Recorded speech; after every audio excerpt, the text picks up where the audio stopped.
बोटीतून सुरमई काढता येते. अलिबागचं बंदर आहे हे. मोठे मोठ्या चांगल्या सुरमई आहेत त्या बोटीमध्ये. बघा असल्या मोठ्या मोठ्या सुरमई आहेत.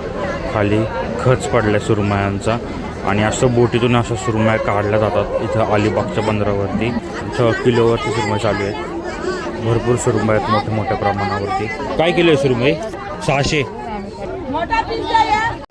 अशा भरपूर सुरमया येतात मोठ्या प्रमाणामध्ये. बघा सुरमया अशा खरेदी करण्यासाठी तुंबड उडाली आहे. तर मोठ्या मोठ्या सुरमया लागतात. खूप मागणी आहे, प्रचंड मागणी आहे मोठ्या सुरमयांना. तर अशा बायका गर्दी करतात सुरमई घेण्यासाठी इथे बंदरावरती. मोठी चांगली सुरमई भेटली आहे. बघा हे 18 किलो सुरमई झाली आहे ही टोटल. दाखवतो तुम्हाला. 18, 19, 19.5. हॉटेलवाल्यांना अशी मोठी मोठी सुरमई लागते. 700 मोठ्या मोठ्या सुरमया बघा अशा.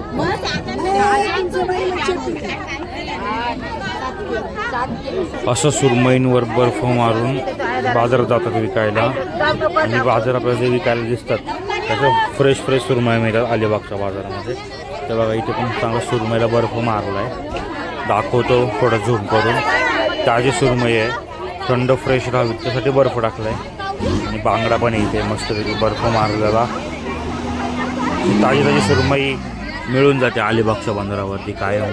अलिबाग फिरायला येत असेल तर अशी ताजी सुरमई तुम्हाला हमखास मिळणार. कारण सुरमई चांगली मोठ्या प्रमाणात आलेली आहे आता. फ्रेश सुरमई एकदम मोठ्या प्रमाणावर आलेली.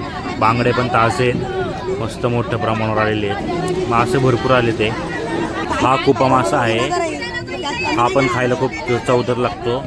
खूप चांगला आहे हा कुपा मासा. हे पण मोठ्या प्रमाणात आलेले आहेत. क्वांटिटी बघा मोठी आहे चांगली क्वांटिटी.